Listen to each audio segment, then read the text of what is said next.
할렐루야! 새 아침 청취자 여러분을 주님의 말씀으로 축복합니다.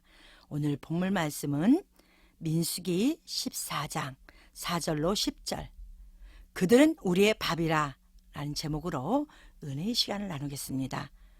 하나님 말씀은 이에 서로 말하되 우리가 한 장관을 세우고 애굽으로 돌아가자 하매 모세와 아론이 이스라엘 자손의 온 회중 앞에서 엎드린지라. 그 땅을 탐지한 자 중 눈의 아들 여호수아와 여분네의 아들 갈렙이 그 옷을 찢고 이스라엘 자손이 온 회중에 일러 가로되 우리가 두루 다니며 탐지한 땅은 심히 아름다운 땅이라. 여호와께서 우리를 기뻐하시면 우리를 그 땅으로 인도하여 들이시고 그 땅을 우리에게 주시리라. 이는 과연 젖과 꿀이 흐르는 땅이니라. 오직 여호와를 거역하지 말라. 또 그 땅 백성을 두려워하지 말라.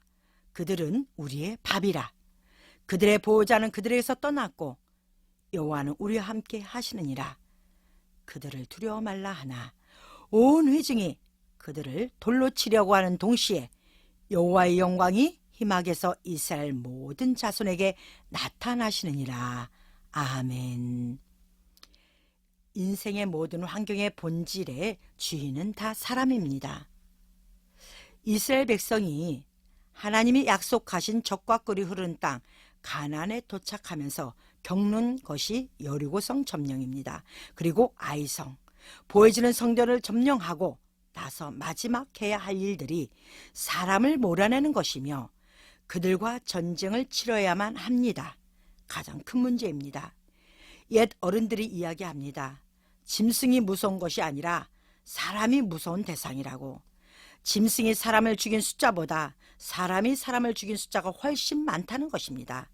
사람의 말이지만 귀담아 들을 필요가 있는 대목입니다.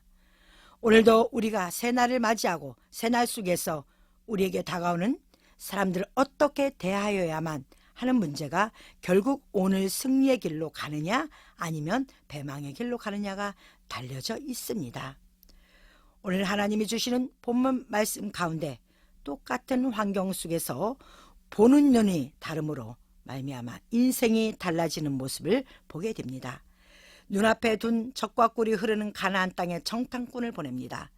그 정탐꾼은 하나 둘이 아니고 각 지파별로 한 명씩 12명을 보냅니다. 그 환경을 다녀와서 보고하는 내용이 두 갈래로 나눠짐을 볼 수 있습니다. 10명은 그들의 눈에 비춰진 환경을 이야기합니다. 그들의 결과는 상대방이 강하다는 것입니다. 또한 신장이 장대한 사람이라고 합니다. 그들은 네피림 후손 아낙 자손이라는 것입니다. 상대로 자신은 메뚜기 떼에 불과하다고 비교합니다. 10지파의 정탐 결과입니다. 이들의 눈에 보인 대로 그들과 자신을 비교하기에 이들이 육적으로 보면 잘못된 보고는 아닙니다.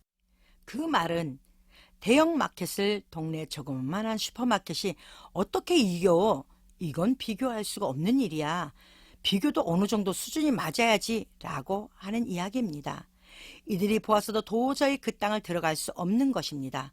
오죽하면 우리에게 다시 장관을 세우자고 백성들이 말을 했을까요? 이들이 잘못 본 것이 아니라 정확히 본 것입니다. 그런데 왜 하나님은 이들이 택한 것이 아니라 여호수아와 칼렙 두 사람을 택하였을까요? 무조건 환경을 무시하고 하자 한다고 다 이기는 것입니까? 그렇다면 아이성도 무난히 이길 수 있는 게임이었습니다. 그러나 아이성 사건은 패하고 맙니다. 이것은 무엇을 의미하는지 우리는 알아야 합니다. 그와 반대인 여호수아 칼렙의 의견을 들어보기로 합니다.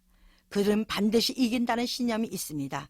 중요한 것은 민수기 14장 9절에 보면 오직 여호와를 거역하지 말라. 또 그 땅 백성을 두려워하지 말라. 그들은 우리의 밥이라. 이 고백을 기억하시길 바랍니다. 이 두 사람도 가나안 땅 환경을 너무 잘 압니다.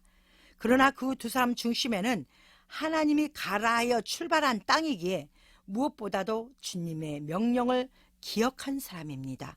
이유 여하를 막론하고 하나님이 가라한 명령에 순종해야 한다는 것입니다. 왜냐하면 그 명령은 실패한 것이 아니라 우주 만물의 주인이신 하나님의 명령이 있기에 거기에 답은 분명 승리라는 것을 그들은 안 것입니다. 또한 그들은 하나님의 말씀을 믿고 강하여 그들과 싸워야 한다는 것입니다. 여러분도 너무나 잘 아는 내용일 것입니다. 여기서 두 사람의 비밀이 있습니다. 그들의 약점이 바로 네피림 후손 아낙 자손이라는 것입니다. 이것은 두 지파가 적과 꿀이 흐르는 가나안 땅을 점령할 수 있는 유일한 길이었습니다. 저 또한 이 비밀을 보고 깜짝 놀랐습니다. 이 두 사람은 하나님의 비밀을 볼 수 있는 영안이 있는 것입니다. 그것이 오늘날 두 사람을 성경에 기록할 수 있는 주인공으로 만든 것입니다. 똑같으면 똑같은 것을 이길 수 없습니다. 무엇인가 탁월하여 다른 것이 있는 사람을 이깁니다. 하나님은 우리에게 그것을 말씀하시고자 한 것입니다. 옛 가나안 땅은 아브라함, 이삭, 야곱이 살던 땅이었습니다. 하나님이 그들에게 축복하여 준 땅이었습니다.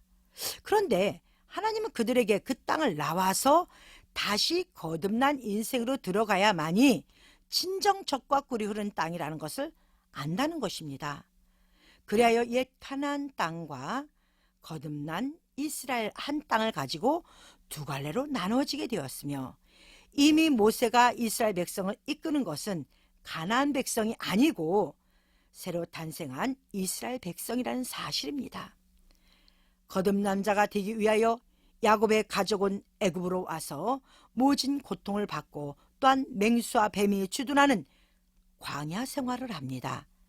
그리고 과거에 있던 땅을 새로운 사람으로 돌아가고자 하는 과정입니다. 그때 등장하는 것이 네피림 아낙 자손입니다. 네피림이란 떨어지다, 타락하다, 배신하다, 추락하다에서 유래되었고, 아낙 자손이란 목걸이, 가나안인이라는 데서 유래되었습니다. 야곱의 자손은 그곳에서 나와 하나님께 붙어 있는 자가 되었지만 남아있는 백성들은 하나님께로부터 떨어진 자입니다. 다시 말하면 우리의 신앙생활도 육신의 신앙생활에 남아있으면 떨어진 자가 된다는 사실을 알아야 합니다. 새로운 땅, 거듭난 자가 되기 위해서는 떠나는 두려움을 버리고 환경의 변화도 원망과 불평도 해서도 안 될 것입니다.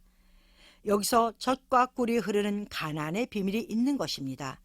그렇다면 네피림이며 아낙 자손이란 과거에 하나님을 알고 열심히 신앙생활을 했지만 지금은 하나님께로부터 떨어져 나간 자며 그들의 신앙은 마음에 있지 아니하고 말로만 섬겼던 신앙입니다.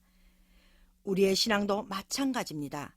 하나님의 말씀의 뜻대로 행하지 아니하고 교회 생활을 하지만 말씀과 상관없는 삶을 사는 사람들이 너무 많습니다. 가슴으로 하나님을 믿지 않는 그런 교회 생활, 그들에게는 살아계신 하나님의 역사는 결코 없을 것입니다. 하나님이 계시지 않는 곳은 결국 망하게 되어 있습니다. 이것을 갈렙과 여호수아가 알았던 것입니다. 그리하여 두 사람은 반대쪽에 있는 내 형제들을 보면서 가슴을 찢지 못하는 그들을 대신하여 자신의 가슴을 찢습니다. 그들에게는 하나님이 영이 없고 여호수아와 갈렙에게는 하나님이 함께 하심을 믿기에 당당하고 자신이 있었습니다. 분명한 것은 두 사람은 전쟁의 승리를 확신할 수 있었던 것입니다. 여호와 하나님이 나에게 함께 한다고 무작정 상대방을 이기는 것이 아닙니다.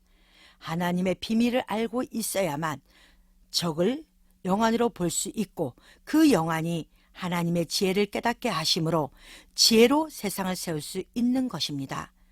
결국 하나님의 비밀이 자신들이 미약한 메뚜기 떼에 비교한 형제들과 다른 결과를 나타내게 되었던 것입니다.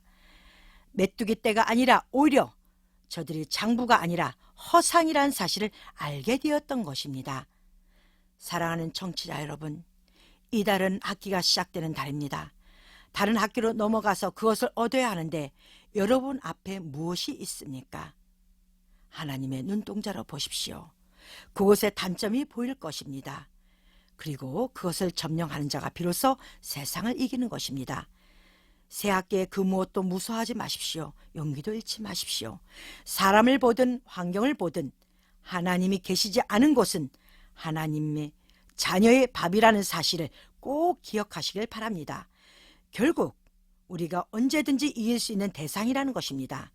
강한 용기는 확신에서 나옵니다.